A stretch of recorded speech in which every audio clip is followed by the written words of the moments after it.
नमस्कार, मैं डॉक्टर सरिता कुमावत आपको ह्यूमन फिजियोलॉजी यानी शरीर क्रिया विज्ञान पढ़ा रही हूँ। उसमें फर्स्ट चैप्टर है कोशिका एवं ऊतक। कोशिका कंप्लीट कर दी, पूरा पढ़ा दिया उसको। उसके जो भी चित्र हैं, उसकी बनावट, कोशिका की कार्य। उसके बाद में ऊतक यानी टिश्यूज़ के बारे में पढ़ाना था। और टिश्यूज़ जो हैं ऊतक, वो 4 प्रकार के हैं। वो हमने 3 प्रकार के पढ़ा दिए। और लास्ट जो है वो तंत्रिका ऊतक, वो आज का टॉपिक है। तंत्रिका ऊतक जो है वो तंत्रिका तंत्र के अंदर पाया जाता है, यानी तंत्रिका तंत्र जो है वो तंत्रिका ऊतक से बना होता है। और तंत्रिका ऊतक जो है जिन कोशिकाओं से बना हुआ है, हम उसको कहते हैं न्यूरॉन। न्यूरॉन जो है वो तंत्रिका तंत्र की एक इकाई है। जैसे हमारे वृक्क यानी किडनी की इकाई जो है वो नेफ्रॉन होती है, हमारे शरीर की इकाई एक कोशिका होती है, वैसे ही तंत्रिका तंत्र की इकाई न्यूरॉन होती है। तंत्रिका ऊतक जो है वो हमारे बाहरी वातावरण जो होता है उससे और आंतरिक संवेदनों को, बाहरी संवेदनों को और आंतरिक संवेदनों को, सभी को एक जगह से दूसरी जगह तक वो पहुंचाने का कार्य करते हैं। जब एक न्यूरॉन और दूसरा न्यूरॉन और तीसरे न्यूरॉन ऐसे पास पास में रहते हैं तो इनके बीच में जो एक कनेक्टिव टिश्यू, एक संयोजी ऊतक होता है, उसको चिपकाने वाला पदार्थ, एक ऐसा पदार्थ होता है, हम उसे न्यूरोग्लिया कहते हैं। न्यूरोग्लिया मतलब कई न्यूरॉन के बीच में जो एक पदार्थ होता है जो उनको जोड़ के रखता है, हम उसको न्यूरोग्लिया कहते हैं। अगर हम न्यूरॉन की बनावट पढ़ें तो आप ये देखेंगे कि इसमें एक सेल बॉडी यानी एक कोशिका शरीर पाया जाता है। ये कोशिका शरीर यानी सेल बॉडी होती है। और कोशिका शरीर में जीव द्रव्य है, न्यूक्लियस यानी एक केंद्रक है, और जो सेल बॉडी है उसके चारों तरफ कई सारे धागे जैसी रचनाएं दिख रही हैं। उन रचनाओं को हम डेंड्राइट्स कहते हैं। और ये जो डेंड्राइट्स हैं, ये हमारी पूरी बॉडी के जितने ऊतक हैं, वहाँ जो भी हलचल होती है, उन हलचलों को लेके और हमारे मस्तिष्क तक पहुँचाते हैं। डेंड्राइट्स जो है वो ऊतकों से आवेग हमारे मस्तिष्क तक पहुँचाने का कार्य करते हैं। और इस कोशिका शरीर से एक लंबी रचना निकल रही है, हम उसे एक्सॉन कहते हैं। और ये जो एक्सॉन है वो हमारे मस्तिष्क से हमारे ऊतकों तक आवेग ले जाता है। कोशिका शरीर, इस कोशिका शरीर यानी न्यूरॉन से जो संवेदना ले जाई जाती है ऊतक तक, उसे हम एक्सॉन कहते हैं। सबसे आखिर में एंड फीट यानी तंत्रिका के समाप्ति सिरे होते हैं।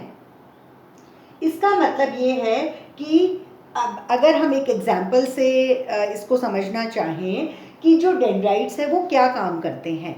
ये ऊतकों से आवेग लाते हैं। अगर आपके हाथ पर या कहीं भी अगर आपको दिख नहीं रहा और वहाँ मच्छर या मक्खी कुछ खा रही है, मच्छर अगर खा रहा है तो वहाँ का जीव द्रव्य जो है वो विचलित हो जाता है। आपको अगर सेल वाले चैप्टर का सबसे पहला फंक्शन याद हो तो हमने उसमें जो पढ़ाया था आपको शोकशीलता, इरिटेशन, इरिटेबिलिटी, तो वहाँ यही बताया था कि जब मच्छर खाता है तो वहाँ का जीव द्रव्य विचलित हो जाता है, वहाँ से संवेदना मस्तिष्क तक पहुँचाई जाती है। तो कौन पहुँचा रहा है मस्तिष्क तक? ये जो डेंड्राइट्स हैं, ऊतकों से मच्छर खा रहा है तो ये डेंड्राइट्स जाके मस्तिष्क को कहते हैं भाई वहाँ मच्छर खा रहा है। अब मस्तिष्क जो है वो सोचता है कि भाई मच्छर खा रहा है, अब अपन को क्या करना चाहिए, क्योंकि हम जब नर्वस सिस्टम पढ़ेंगे तो उसमें कई सारी चीज़ें हैं कि सोचने समझने की जो क्षमता है वो कौन से पार्ट में है और क्या है वो सब। तो जब मस्तिष्क ये सोचता है कि वहाँ मच्छर खा रहा है तो वो एक्सॉन को कुछ ऑर्डर देता है और वो एक्सॉन जो है वो वापस आके ऊतक को कहता है।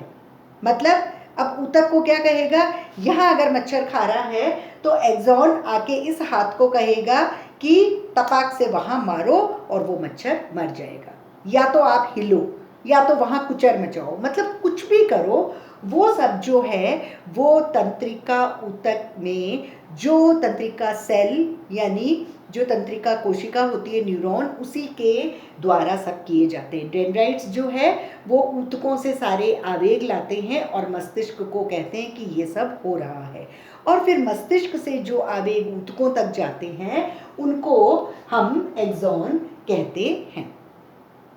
ये आपका ऊतक वाला चैप्टर कंप्लीट हो गया। अब हम ऊतक वाले चैप्टर को एक बार पूरा रिवाइज कर लेते हैं। जैसे ऊतक जो हैं वो कई सारी कोशिकाओं से मिलकर बनते हैं, और ऊतक 4 प्रकार के होते हैं। उपकला ऊतक एपिथेलियल टिश्यू, संयोजी ऊतक कनेक्टिव टिश्यू, पेशीय ऊतक मस्कुलर टिश्यू, और तंत्रिका ऊतक यानी नर्वस टिश्यू। पहला है उपकला ऊतक। एपिथेलियल टिश्यू 2 तरह के हैं, ढकने और अस्तर बनाने वाले, lining and covering epithelial tissue, और ग्रंथियां यानी ग्लैंड्स। तो ढकने और अस्तर बनाने वाले जो हैं वो 3 तरह के होते हैं। साधारण उपकला ऊतक, सिंपल एपिथेलियल टिश्यू, फिर है स्तरित उपकला ऊतक, स्ट्रैटिफाइड एपिथेलियल टिश्यू, और परिवर्ती उपकला ऊतक, ट्रांजिशनल एपिथेलियल टिश्यू। फिर जो साधारण उपकला ऊतक है वो भी 3 तरह के हैं।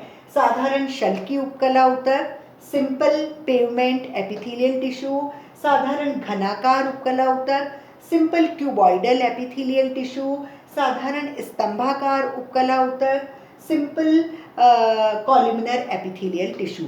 और कॉलमनर एपिथेलियल टिश्यू में ही एक और आता है, अगर ब्रश बॉर्डर्स होते हैं उसमें, तो वो जो श्वसन मार्ग में जो पाए जाते हैं वो उस जगह रोम वाले स्तंभाकार उपकला ऊतक पाए जाते हैं। उसी के बाद में उपकला ऊतक दूसरा है ग्रंथियां यानी ग्लैंड्स। ग्लैंड्स 2 तरह की होती हैं, अंतःस्रावी ग्रंथियां यानी एंडोक्राइन ग्लैंड्स, और बाह्यस्रावी ग्रंथियां यानी एक्सोक्राइन ग्लैंड्स। जो अंतःस्रावी ग्रंथियां हैं एंडोक्राइन ग्लैंड्स यानी डक्टलेस ग्लैंड्स, इनका पूरा एक चैप्टर है, लेकिन यहाँ मैं बता दूं कि जो ग्रंथियां हैं डक्टलेस ग्लैंड्स वो एक पदार्थ बनाती हैं हार्मोन्स, और जो बाह्यस्रावी ग्रंथियां हैं वो बनाती हैं एंजाइम्स। तो बाह्यस्रावी ग्रंथियां जो हैं वो भी 2 तरह की होती हैं, साधारण ग्रंथियां यानी सिंपल ग्लैंड्स, और मिश्रित ग्रंथियां यानी कंपाउंड ग्लैंड्स। साधारण ग्रंथियां जो है वो 3 आकार की होती है।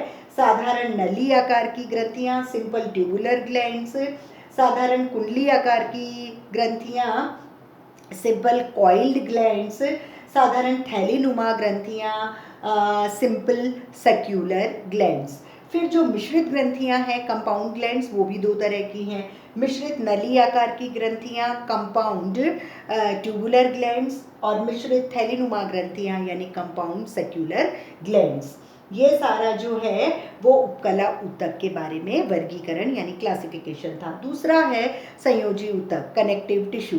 कनेक्टिव टिश्यूज जो हैं वो 5 प्रकार के होते हैं। विरल संयोजी ऊतक लूज कनेक्टिव टिश्यू, वसीय ऊतक एडिपोज टिश्यू, घना संयोजी ऊतक डेंस कनेक्टिव टिश्यू, अस्थि यानी बोन्स, और उपास्थि यानी कार्टिलेजेस। कार्टिलेजेस अगेन 3 तरह की होती है, शुभ्र उपास्थि हाइलीन कार्टिलेज, तंतुमय उपास्थि फाइब्रो कार्टिलेज, और लचीली उपास्थि यानी इलास्टिक कार्टिलेजेस। उसके बाद में तीसरी तरह का ऊतक है पेशीय ऊतक muscular tissue. Muscular tissue again 3 type के हैं, ऐच्छिक पेशियां वॉलेंट्री मसल्स, अनैच्छिक पेशियां इनवॉलेंट्री मसल्स, और हृदयी पेशियां कार्डियक मसल्स। और चौथी तरह का ऊतक है तंत्रिका ऊतक यानी नर्वस टिश्यू। अब सेल एंड टिश्यू जो फर्स्ट चैप्टर है आपके शरीर क्रिया विज्ञान जो सब्जेक्ट है उसमें सिलेबस में, तो वो आज कंप्लीट हो गया। अब नेक्स्ट में हम ब्लड सर्कुलेटरी सिस्टम पढ़ेंगे। Thank you.